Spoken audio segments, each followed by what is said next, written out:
Joining me now is Newkirk. He is the founder of Democracy Spring, and Morgan Sell, also from West Virginia. And they're doing some activism in West Virginia right now that we want to tell you about. Welcome, guys. Great to be with you, Cenk. All right, thank you, guys. So let me start with you, Kai. So you guys are protesting the rock wool factory. What is that, and why are you guys protesting? Yes, thank you. Rockwool is a Danish corporation, a multinational corporation, and they've come here to Jefferson County, West Virginia, where I grew up, and they're trying to build a huge factory to produce mineral wool, a type of insulation. And they're trying to build it less than half a mile from an elementary school, primarily low-income folks near low-income neighborhoods, disproportionately people of color. It would produce a huge amount of air pollution. It risks contaminating drinking water. It would be fueled by a huge amount of coal and fracked gas every day. They're actually building a fracked gas pipeline specifically for this project. And it would be the anchor for a much larger heavy industrial, fossil fuel powered industrial development, the likes of which does not exist anywhere near here, and would be a huge negative impact on this community, from the health of children, the schools that are nearby, to drinking water, like I said, to the local economy, which is based on agriculture, tourism, and things like that. And the community is hugely against it. Like I said, I grew up here, and my brother, one of my brothers, lives a couple miles as the crow flies, or as the pollution would fly, from where they're trying to build it. One of my nephews a little further than that. And I've never seen a grassroots movement, erupt in my life, like this, or anything, here in all the years I've been part of this community. And it's been incredible to see.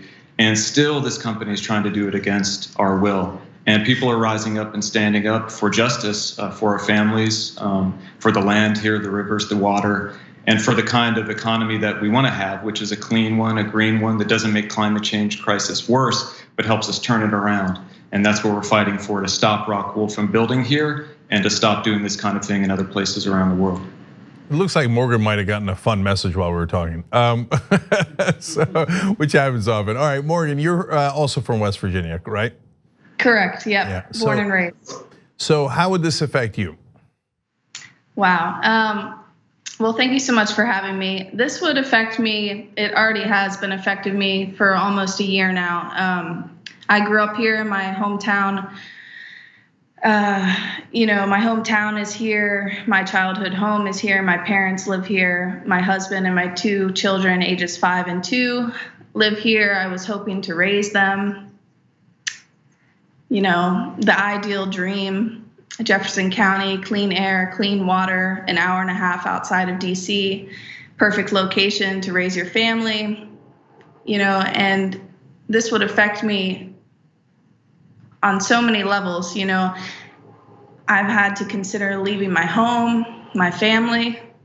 I've had to consider, walking away from a place that I've lived for 3 decades now, and it's just been a roller coaster for the last 10 months now. Yeah, unfortunately, there's this image that, hey, if you live in the crowded cities, there's pollution. LA's famous for that. But if you go in the countryside, that everything is great. And it used to be, and in a lot of places it still is. But when they put these type of factories next to you, that changes the equation completely. So now, Kai, factory claims, hey, look, we're doing things that are good for the environment. How do you take that, and how do you respond to it? Well, it's true that we do need to create insulation to reduce energy use in buildings, but we should be doing that in ways, one, that are efficient in terms of the energy use that goes into it. To create mineral wool, you have to melt rock and spin it into fiber. It's an incredibly energy intensive process. And on top of that, they're not doing this based using clean energy. They're doing it using fracked gas and coal. And there's a bigger context for this, which is that, as you know, West Virginia is, the coal state, perhaps, more than any other. And there's a huge expansion of fracking and natural gas infrastructure that's going on in the state. That's a train going by. I can tell. No, there's a lot of action where you guys are. It's a small town. There's a train. So yeah, no, it actually adds to the feel of it. I feel like I'm in West Virginia. Well, we sing. You're welcome anytime. That's right. We sing "Country Roads" at a lot of our meetings and actions. A song that folks know from John Denver, lifting up this home that we're fighting for. But the truth is that West Virginia has been ravaged by heavy industry and by extraction of coal and natural gas for a long time. And this part of the state has been largely spared from that until now.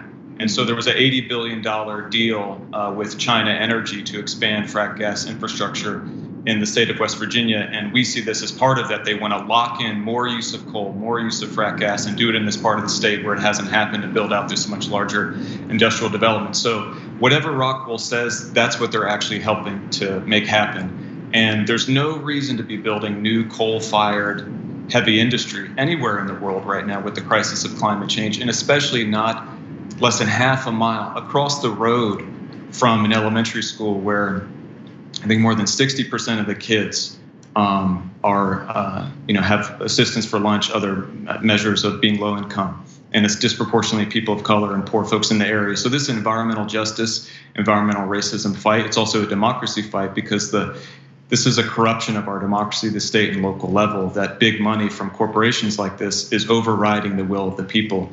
And that's why we got to stand up and fight here, just like we have to do around the world to stop this from happening. And I believe that if we can hold the line here, that this could be the beginning of a much bigger transformation in West Virginia, away from being a state that's dominated by coal and now frac gas industry that sacrifices whole communities, people's health for the profit of their owners and the corporations, that change from that towards the kind of clean, green society that lifts us all up and protects our health along the way. So, Morgan, usually the pushback you get from companies when they do this is they'll say, but jobs, you guys are gonna cost jobs in the area. So have you guys gotten that, and then what's your response? Yeah, so nobody came and asked Jefferson County residents if we wanted these 100 jobs. And on top of that, they have not been strictly given to West Virginia workers. They're not promised to West Virginia workers. And so that, that comment comes up a lot. But what we try to focus on here is clean economic growth and 84 tons of coal across the street from a low income neighborhood of 1,200 people right next to that elementary school is just not the way to do it. I mean, it's got 155,000 pollutants that would come out of those two smokestacks annually, and the jobs are just, you can't even ask workers to go in there in a clean environment when the pollution some days will just drop right down on top of the workers if they step outside. Right. Now, Kai, you and I have done direct action like this before. We did it in Democracy Spring to get money out of politics, and there were some arrests there, of course, which is a significant understatement. There's also been arrests here. So tell us about the action you guys have been taking. Yeah, just real quick on the jobs point. It's important to point out these would not be family supporting living wage jobs. They're not union jobs, and actually would undermine the larger economy in the area. This area in Jefferson County is one of the most economically competitive parts of the state. It's actually one of the only ones that really is more so than being really under competitive. And that's based on, like I said, agriculture, tourism, education, government, things like that. Much of which would be undermined. Agriculture directly undermined by this. Tourism directly undermined by it. So it would actually hurt the base of the economy, one of the only places in the state where people are doing better. Do we need to create more jobs? Absolutely, but they should be good jobs. They should be union jobs. They should be green jobs. They shouldn't be harming the rest of the economy and the health of other people. So we got to be clear about that. We don't have to choose between jobs and health in our state, or we shouldn't have to do that anywhere in the world. You're right about direct action. There's been incredible movement here. You can't drive around without seeing these homemade Stop Rockwool signs in fields and outside homes across the county. Morgan did a lot of the work to make that happen. People have taken every step you're supposed to do when something's happening in your community that you oppose, from local government, every channel, every commission, public comment meeting, anything you can do, lawsuits. There was change, a major change in the election last November. People won because of this issue, including Delegate Sammy Doyle, a progressive champion who sat in with us. Sammy Brown. And John Doyle. And John Doyle, Sammy Brown, we love you. And we finally had to come to take the step of nonviolent direct action, what Dr. King called the sword that heals. We first did it at Senator Joe Manchin's office, pushing him to take a stand on this issue in February, and then at the Danish embassy, because it's a company from Denmark, and we were calling on the people of Denmark to stand with us and push this company to uphold the same standards they would in Denmark, to have to uphold those here in West Virginia. And then finally, a week ago from today, at the construction site, hundreds of us came out. It's a beautiful family rally. And then 24 of us, including Delegate Sammy Brown that I mentioned, we sat down and blocked the road into the construction area and were arrested. We still are in legal proceedings around that. But we had to send a message that we're not going to back down, that we'll do whatever it takes using all nonviolent means to stop this, to protect our community, and to turn things around in our state.